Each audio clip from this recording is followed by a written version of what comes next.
नमस्कार दोस्तों, कैसे हैं आप लोग। आशा करता हूँ आप लोग अच्छे से होंगे। इस प्रस्तुति में गोस्वामी तुलसीदास जी की कहानी का दूसरा भाग प्रस्तुत करने जा रहा हूँ। अगर आपने पहले भाग को नहीं देखा है तो पहले आप जाकर देख लें, लिंक डिस्क्रिप्शन में दिया हुआ है। ज्यादा समय न लेते हुए चलिए शुरू करते हैं।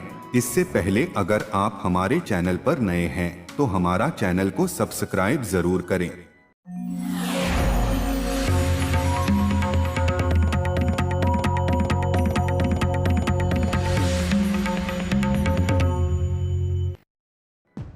भाग 1 में आपने देखा था, तुलसीदास जी रत्नावली से मिलने के लिए उसके मायके निकल पड़ते हैं।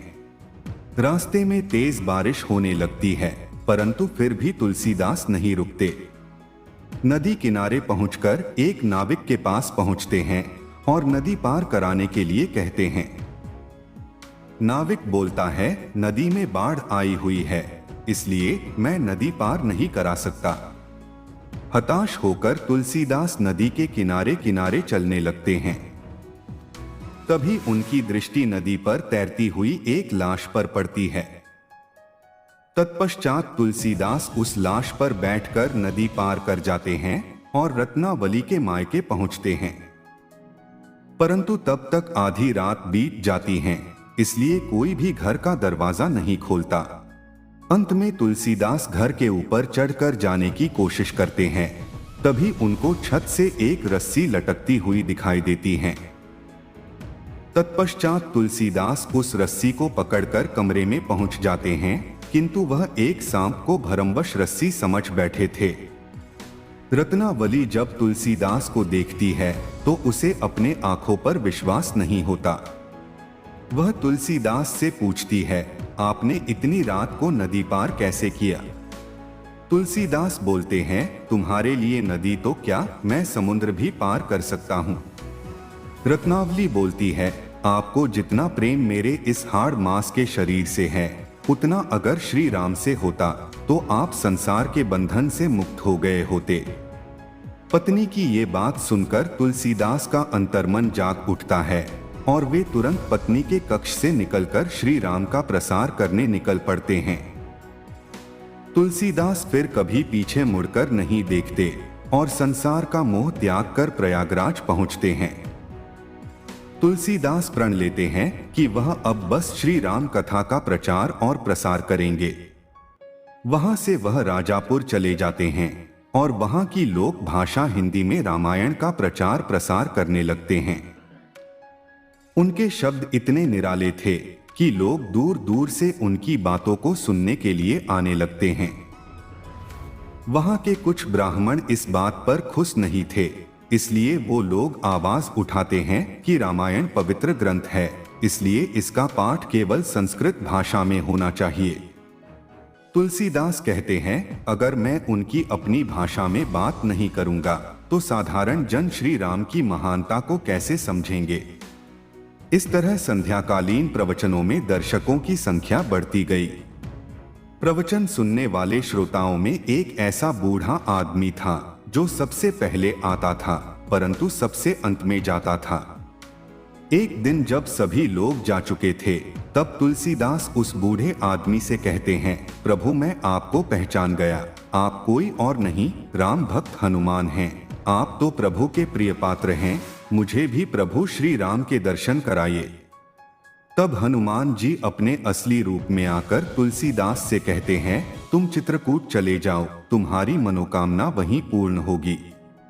तत्पश्चात तुलसीदास चित्रकूट चले जाते हैं और श्री राम की प्रतीक्षा करने लगते हैं। एक दिन दो राजकुमार घोड़े पर सवार होकर आते हैं, परंतु तुलसीदास पहचान नहीं पाते। तभी हनुमान जी प्रकट होकर बताते हैं कि वह दो राजकुमार प्रभु श्री राम और लक्ष्मण ही थे। तुलसीदास हाथ जोड़कर हनुमान जी से विनती करते हैं, कृपा करके मुझे दोबारा उनके दर्शन करा दीजिए। तब हनुमान जी उन्हें मंदाकिनी नदी के तट पर बुलाते हैं। अगले दिन तुलसीदास मंदाकिनी नदी के तट पर पहुंचते हैं। उसी समय दो राजकुमार तुलसीदास से चंदन लगवाने पहुंचते हैं परंतु इस बार भी वो नहीं पहचान पाते। तुलसीदास उन दोनों राजकुमारों से जय श्री राम बोलने के लिए कहते हैं, परंतु एक राजकुमार जय श्री राम बोलता है तो दूसरा नहीं। तब तुलसीदास उससे कहते हैं, प्रभु श्री राम परमात्मा के अवतार थे, तुम उनका नाम लेने से झिझक क्यों रहे हो? तभी वह दोनों जय श्री राम बोलकर ओझल हो जाते हैं। तुलसीदास दूसरे भक्तों के माथे पर चंदन का टीका लगाने में व्यस्त हो जाते हैं। तभी वहां बैठा तोता बोलता है, चित्रकूट के घाट पर भई संतन की भीड़, तुलसीदास चंदन घिसी तिलक करे रघुबीर। तुलसीदास तोते की बात सुनकर समझ जाते हैं कि वह दो राजकुमार और कोई नहीं, प्रभु श्री राम और लक्ष्मण ही थे। इस घटना के बाद तुलसीदास बिल्कुल बदल जाते हैं, क्योंकि भगवान श्री राम के स्पर्श ने उनको रूपांतरण ही कर दिया था। तत्पश्चात तुलसीदास जगह जगह जाकर प्रवचन सुनाने लगते हैं, जिससे संध्या के प्रवचनों में भक्तों की संख्या दिन रात बढ़ने लगती है। एक दिन रत्नावली के मायके से अनंत आता है और बताता है कि रत्नावली और उसके पिता की मृत्यु हो चुकी है। तुलसीदास कहते हैं, वे लोग पुण्य आत्मा थे, मैं अपनी पत्नी की प्रेरणा से ही श्री राम की भक्ति प्राप्त कर सका हूं। अनंत तुलसीदास से तीर्थ यात्रा पर जाने की इच्छा प्रकट करता है। तत्पश्चात अनंत और तुलसीदास तीर्थ यात्रा पर निकल पड़ते हैं।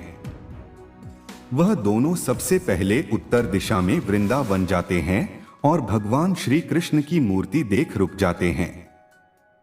वहां के लोग सोचते हैं, तुलसीदास तो श्री राम के भक्त हैं, क्या वह श्री कृष्ण के सामने सिर झुकाएंगे? तभी वो लोग देखते हैं कि श्री कृष्ण की मूर्ति में श्री राम के स्वरूप दर्शन हो रहे हैं। बाद में प्रवचन सुनाते हुए तुलसीदास कहते हैं कि श्री राम और श्री कृष्ण एक ही हैं, किसी भी रूप में उनकी भक्ति करो, तुम्हें शांति ही मिलेगी। एक बार तुलसीदास अनंत के साथ राजस्थान के किसी मंदिर में रह रहे थे। एक समय जब तुलसीदास ध्यान में लीन थे, तभी उन्हें बाहर बहुत शोर सुनाई देता है। जब तुलसीदास अनंत से पूछते हैं, पता लगाओ यह शोर कैसा है?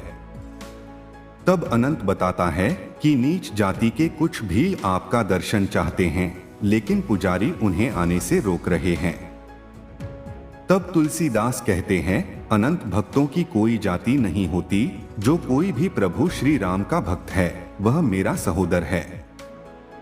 तुलसीदास तुरंत बाहर आते हैं और भीलों से बड़े प्रेम से गले मिलकर कहते हैं, मैं जानता हूँ मेरे प्रभु श्री राम ने वनवास के कुछ दिन तुम्ही लोगों के बीच बिताए थे। उसी दिन शाम को तुलसीदास से मिलने मेवाड़ के राणा प्रताप आते हैं। राणा तुलसीदास से कहते हैं, स्वामी जी मैं बहुत विक्षुब्ध हूँ, मेरे मेवाड़ पर मुगलों ने अधिकार कर रखा है, प्रजा में त्राही त्राही मची हुई है। तब तुलसीदास बोलते हैं, हताश न हो राणा, प्रभु श्री राम की कृपा से सब कुछ ठीक हो जाएगा। राणा प्रताप बोलते हैं, लेकिन बिना धन और साधन के मेवाड़ को स्वतंत्र कैसे किया जा सकता है? उसी समय अनंत आकर कहता है कि भामा शाह आपसे दर्शन करना चाहते हैं। तत्पश्चात मेवाड़ की दुर्दशा सुनकर भामा शाह रो पड़ते हैं और कहते हैं, मेवाड़ की स्वतंत्रता के लिए मेरा सर्वस्व आपको समर्पित है। राणा प्रताप बोलते हैं, मैं एक योद्धा होकर दान कैसे स्वीकार कर सकता हूं? भामा शाह तुलसीदास से कहते हैं, पूज्य गुरुदेव कृपा करके आप ही मेरी भेंट स्वीकार करें और राणा को सौंप दें। राणा प्रताप तुलसीदास को ये भी बताते हैं कि राजा मान सिंह हमारे ही बंधु हैं, लेकिन वह मुगलों की तरफ से लड़ रहे हैं। तुलसीदास उन्हें आश्वासन देते हैं कि वह शीघ्र ही सही रास्ते पर आ जाएगा। तत्पश्चात एक दिन मुगल के सेनापति मानसिंह तुलसीदास से मिलने पहुंचता है। मानसिंह तुलसीदास की बातों से इतना प्रभावित होता है कि उसका हृदय प्रवर्तित हो जाता है। कुछ दिनों बाद मुगल बादशाह अकबर को सूचना प्राप्त होती है कि राजा मान सिंह ने अपनी सेना पीछे हटा ली है। बादशाह अकबर पता करवाते हैं कि उसने ऐसा क्यों किया, तो उन्हें यह बात पता चलती है कि तुलसीदास ने मान सिंह का हृदय परिवर्तित किया है। तब बादशाह अकबर तुलसीदास को दरबार में बुलाने के लिए अब्दुल रहीम खान को भेजते हैं।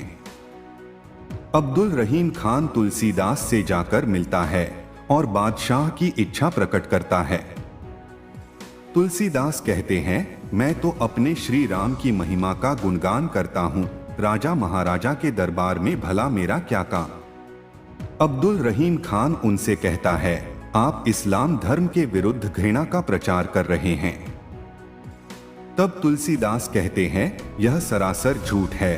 हाँ, यह अवश्य है कि मैं अपने मुक्तिदाता श्री राम का गुणगान करता हूँ। कुछ दिनों बाद तुलसीदास अनंत के साथ रामेश्वर मंदिर में पहुँचते हैं, परंतु मंदिर के पुजारी उन्हें रोक देते हैं।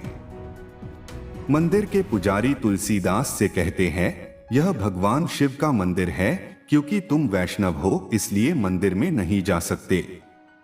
तत्पश्चात तुलसीदास मंदिर के बाहर बैठ जाते हैं और भगवान शिव की स्तुति करने लगते हैं।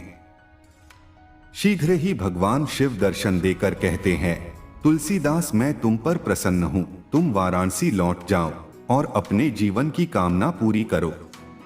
तुलसीदास वाराणसी लौट आते हैं और अस्सी घाट के निकट अपनी कुटिया बनाकर रहने लगते हैं। कुछ समय बाद तुलसीदास हिंदी में रामचरितमानस लिखना शुरू करते हैं। जब वाराणसी के पंडितों को इस बात का पता चलता है तो वो आग बबूला हो उठते हैं। सभी पंडित एकत्रित होकर सलाह करते हैं कि तुलसीदास जो कुछ कर रहा है वह धर्म विरोधी कार्य है। श्री राम की कथा सिवाय संस्कृत के किसी और भाषा में नहीं लिखी जानी चाहिए। उसी रात दो पंडित तुलसीदास की कुटिया में घुसने की कोशिश करते हैं, परंतु वहां किसी दो राजकुमार को पहरा करते हुए देखते हैं। पंडित समझ जाते हैं यह भगवान श्री राम और लक्ष्मण ही पहरा दे रहे हैं। तत्पश्चात वो लोग वहां से भाग जाते हैं। अगले दिन सभी पंडित एक सभा बुलाते हैं और तुलसीदास के पास एक प्रतिनिधि मंडल भेजते हैं। वो लोग तुलसीदास से कहते हैं, तुलसीदास, हमारे विचार से तुम्हारा हिंदी में रामायण लिखना अनुचित है। हम लोग चाहते हैं कि तुम अपनी रचना गंगा नदी में डुबो दो। तुलसीदास कहते हैं, मित्रों, मैं चाहता हूं कि भगवान श्री राम की पावन कथा देश के हर घर में गूंज उठे। तभी एक पंडित जी बोलते हैं, ठीक है, अन्य धार्मिक ग्रंथों के साथ हम तुम्हारा ग्रंथ भी शिवलिंग के समीप रखेंगे, वही अपना निर्णय करेंगे। तुलसीदास इस बात से सहमत हो जाते हैं। तत्पश्चात सभी पंडित अन्य धर्म ग्रंथों के साथ रामचरितमानस को भी शिवलिंग के सम्मुख रखते हैं। अगली सुबह जब सभी मंदिर का द्वार खोलते हैं तो देखते हैं कि रामचरितमानस सबसे ऊपर रखा है। इस तरह तुलसीदास की जीत होती है। तत्पश्चात सभी पंडित तुलसीदास से माफी मांगते हैं। तुलसीदास बहुत दिनों तक जीवित रहे और उनका यश दिन प्रतिदिन फैलता गया। उनका रामचरितमानस आज भी देश के लिए अमूल्यतम निधि है। तुलसीदास ने अपने अंतिम समय में गंगा नदी के किनारे 80 घाट पर राम नाम का स्मरण किया था। मित्रों, उनकी मृत्यु कैसे हुई थी, इस बात को लेकर अनेकों मतभेद है। ऐसा कहा जाता है तुलसीदास काफी सालों तक बीमार थे, इसलिए उनकी मृत्यु हुई थी। वहीं ऐसा भी कहा जाता है कि तुलसीदास ने मृत्यु से पहले अपनी आखिरी कृति विनय पत्रिका लिखी थी, जिस पर खुद प्रभु राम ने हस्ताक्षर किए थे। दोस्तों, उम्मीद है आपको यह कहानी अच्छी लगी हो। आपको यह कैसी लगी, कमेंट्स में जरूर बताइएगा। धन्यवाद।